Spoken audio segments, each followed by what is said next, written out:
पास ले चलिए, मैं उनके प्रश्नों का उत्तर दूंगी।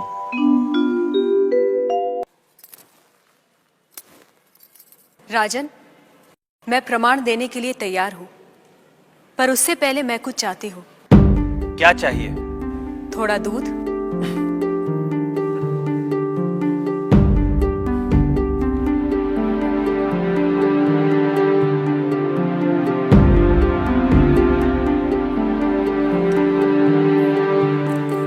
राजन, इस पात्र में आपको क्या दिखाई दे रहा है?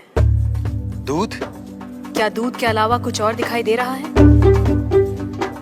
नहीं। पर मुझे तो मक्खन भी दिखाई दे रहा है। क्या आपको मक्खन दिखाई दे रहा है?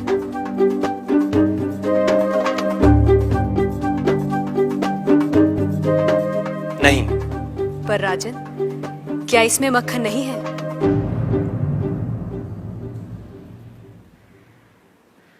है। जैसे दूध के कण कण में मक्खन है, मक्खन के कण कण में घी है, वैसे ही ईश्वर सृष्टि के कण कण में भिन्न भिन्न रूपों में है, जो है पर दिखाई नहीं देता। जैसे दूध से मक्खन पाने के लिए उसे मथना जरूरी है, उसी तरह वेदांत के श्रवण, वेदांत का मनन और उसके निहितार्थ पर निरंतर ध्यान के द्वारा ही ईश्वर का अनुभव किया जा सकता है। राजन, क्या आपके पहले प्रश्न का उत्तर आपको मिल गया?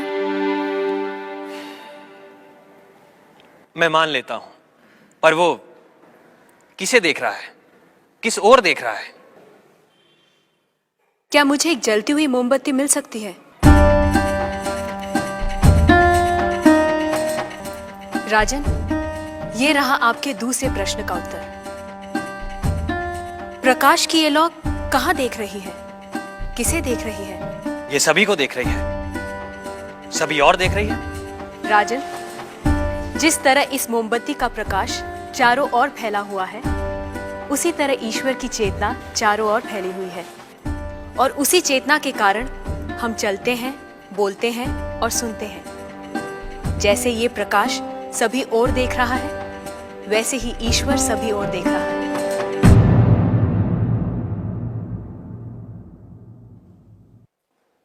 अब आपका तीसरा प्रश्न। वो इस समय क्या कर रहा है?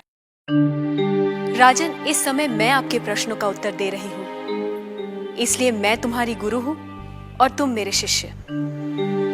पर मैं खड़ी हूं और तुम बैठे हो। यदि अपने प्रश्न का उत्तर चाहते हो तो तुम्हें मुझे अपना आसन देना होगा।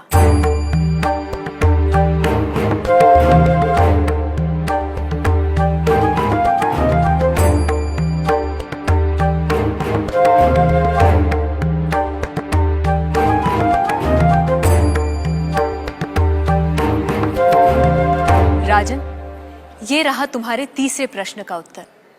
कुछ देर पहले आप सारे मंदिरों से मूर्तियां हटवाने का विचार कर रहे थे।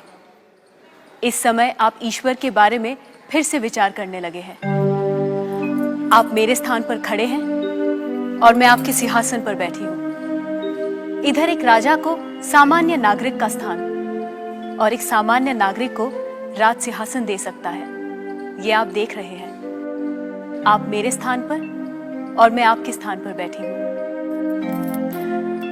ईश्वर इस समय ये करवा रहा है। उस अनंत और असीमित शक्तियों के स्वामी, जिसने ये सुंदर, अद्भुत, विस्मयकारी और महान संसार रचा है, जिसमें सूर्य, चंद्र, तारे, ग्रह, नक्षत्र अपने अपने स्थान पर स्थिर और गतिमान है, जिसके कण कण में एक व्यवस्था है। ऐसे शब्दों और ज्ञान से परे ईश्वर के लिए क्या संभव है? कहिए राजन, क्या मंदिरों से मूर्तियां हटवाई जाएं?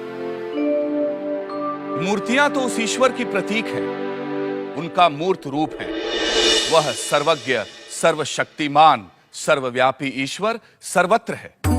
किसी ने उसको पत्थर में पाया, किसी ने पेड़ों में, किसी ने शब्दों के माध्यम से, तो किसी ने प्रार्थना करके। वही परमात्मा अनेक नाम, रूप और गुणों में व्यक्त होता है, और कोई उन्हें अरूप और निर्गुण आत्मा के रूप में जानते हैं।